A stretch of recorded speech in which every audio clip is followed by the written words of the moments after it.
Hysterical neurosis. तो hysterical neurosis एक mental disorder होता है which motive produce restriction of the field of consciousness, जिसकी वजह से क्या होता है हमारी जो सिंपल सी लैंग्वेज है, हमारी जो कॉन्शियसनेस लेवल होता है वो क्या होता है, डिस्ट्रैक्ट हो जाता है, यानी कि हम बेहोश हो जाते हैं, दौरे पड़ना शुरू हो जाता है, लॉस ऑफ मेमोरी, हमारी मेमोरी लॉस हो जाती है, पर्सनैलिटी चेंज, पर्सनैलिटी में चेंज आता है, सेंसरी जो फंक्शन है वो भी क्या हो जाते हैं हमारे चेंज हो जाते हैं। ये है हिस्टेरिकल न्यूरोसिस, ठीक है। और इसके अलावा अगर एक अकेला हिस्टीरिया पढ़ा जाए तो हिस्टीरिया का मतलब होता है जब बीमारी कम होती है और हम उसको शौक ज्यादा करते हैं, ठीक है। ये हिस्टीरिया न्यूरोसिस भी एक ऐसी बीमारी है जो आपको फीमेल में ज्यादा देखने को मिलेगी ड्यू मेल के अकॉर्डिंग, जो फीमेल थोड़ी ज्यादा एक्टिव होती है रोटेंट करने में, ठीक है। तो जो आपका हिस्टीरिया होता है वो जो फीमेल्स होती है उनमें पाया जाता है। उसके बाद है आपका इटियोलॉजी, इसके कॉजेज, साइकोलॉजिकल आपके जो फैक्टर रहेंगे, कॉपिंग मैकेनिज्म, जब हम सिचुएशन के साथ खुद को एडजस्ट नहीं कर पाते हैं उसको बोला जाता है कॉपिंग मैकेनिज्म। जब मैकेनिज्म यानी कि हम डिफेंस मैकेनिज्म यूज करना चाहते हैं, developmental regression and low intelligence, हम ज़्यादा इंटेलिजेंट नहीं होते हैं और किसी भी रीजन से हमारा डेवलपमेंट है जो रुका हुआ है। Parent child relationship, parent child relationship का मतलब होता है मेनली हिस्टीरिया कब दिखने को मिलेगा, बच्चों में भी कब देखने को मिलेगा, जब माँ बाप उसको निगलेक्ट करता है या उसके भाई बहन को उससे ज्यादा प्यार करता है तो वो अपने माँ बाप का ध्यान अपनी तरफ अट्रैक्ट करने के लिए ऐसी छोटी मोटी हरकतें जैसे कि जमीन पे लेट जाना, जोर जोर से रोना, चीजों को फेंकना कि भी मेरे मम्मी पापा है या कोई भी पर्टिकुलर बंदा है वो मेरी तरफ अट्रैक्ट हो, इसीलिए हिस्टीरिया है जो किया जाता है। तो हिस्टीरिया कोई पर्टिकुलर डिजीज नहीं होती है, ये डिजीज कम होती है और शो ऑफ एक तरह से ज्यादा होता है जब हमें किसी बंदे का ध्यान अपनी तरफ अट्रैक्ट करना होता है। एब्नॉर्मल पेरेंट चाइल्ड रिलेशनशिप, जब बच्चों का माँ बाप से रिलेशन अच्छा नहीं होता। ब्रोकन होम्स का मतलब डाइवोर्स फैमिली होती है जिसमें कि डाइवोर्स हो चुका हो।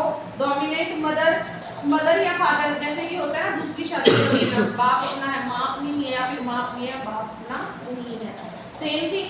और स्टेप मदर, सौतेली माँ। Socio cultural factor disorder more common in developing and less culture society.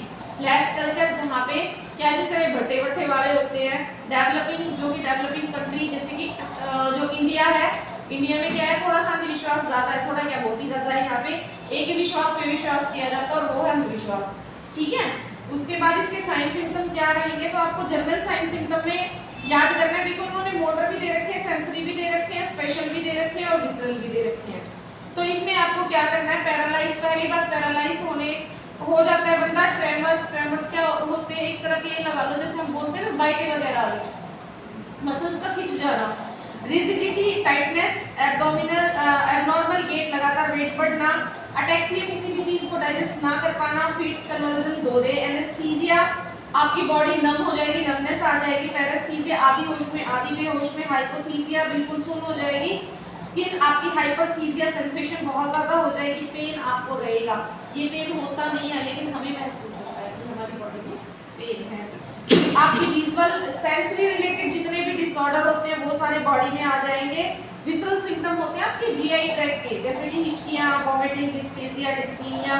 अफोनिया, अफोनिया में क्या होता है, लॉस ऑफ रेस्पिरेशन, रेस्पिरेशन का कोई एक सेशन है जो लॉस हो जाना। उसके बाद है कॉन्स्टिपेशन, रिटेंशन ऑफ यूरिन।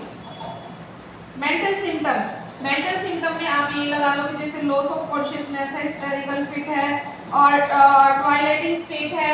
ये कैसी स्टेट होती है जहाँ पे बंदा है अपने सोचने समझने की स्थिति को खो देता है। साइकोसिस हो सकता है आपका। तो इनमें से कोई एक दो जो भी आपको याद हो आपको याद कर लेना। Characteristics of symptom, in symptom की कैरेक्टरिस्टिक क्या क्या रहती है। ओरिजिन, दे आर, ओरिजिन का मतलब इनको पैदा खुद हम करते हैं। Being severe primary and secondary gain, primary पहली बार क्या होगा हम थोड़ी वो करेंगे, मतलब इनको डेवलप करेंगे, सेकंड टाइम में हम ज्यादा कर लेंगे। कांट एक्सप्लेन, इनके लिए कोई स्पेसिफिक टर्म नहीं बनी है जितने भी साइंस सिम्टम दिए गए हैं। नॉन एनाटॉमिकल बेस, हमारी बॉडी का कोई भी रीजन हम नहीं बता सकते जिसकी वजह से हमारी बॉडी में ये चेंजेस या ये साइंस सिम्टम आते हैं। Shareholder, occur when patient is alone, तो जब हम अकेले होते हैं ना, अकेले रह के बोर हो जाते हैं, थक जाते हैं, तो ये चीजें हैं हमारे माइंड में आती है। तो ये हमारे दिमाग की उपज है, हमारी बॉडी की कोई डिफॉर्मिटी नहीं होती है। They are exciting in the presence of sympathetic audience. Sympathetic audience, जब हमें कोई दिखता है ना, उसका ध्यान अपने खींचने के लिए, ऑडियंस का ध्यान लेने के लिए हम लोग क्या करते हैं, ये काम करते हैं। उसके बाद दे change qualitatively and quantitatively different examiner. अलग अलग लोगों के सामने ये जो आपका ड्रामा होता है वो क्वांटिटी और क्वालिटी दोनों में अलग अलग होता है। जिसका ध्यान ज़्यादा हमें अट्रैक्ट करना होता है उसके सामने हम ज़्यादा करते हैं, जिससे करना छुटाना उसके सामने कम करते हैं। Patient is indifferent to the symptoms. इन सिम्टम के लिए पेशेंट कोई डिफ्रेंशिएशन नहीं होता है, पेशेंट अपनी मर्जी से करता है। मैनेजमेंट में हम लोग क्या करते हैं, जो पेशेंट है उसको आइसोलेट कर देंगे, ना तो कुत्ता दिखकर ना बिल्ली, मतलब ना तो बिल्ली दिखे ना कुत्ता, बोल कोई दिखेगा ही नहीं, तो वो क्यों एक्टिंग करेगा। उसके बाद है आपका placebo therapy, intramuscular injection.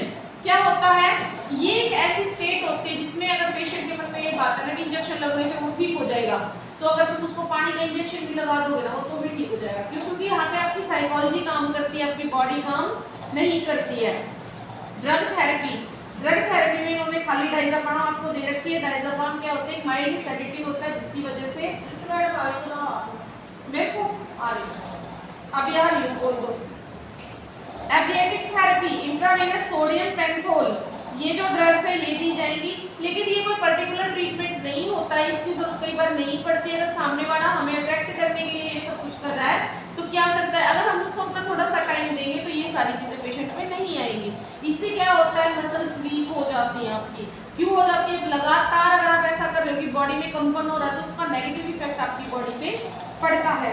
Psychotherapy, it is the principal treatment of the hysteria. यहाँ पे पेशेंट की साइकोथेरेपी की जाती है। Supportive psychotherapy give good result in maturity.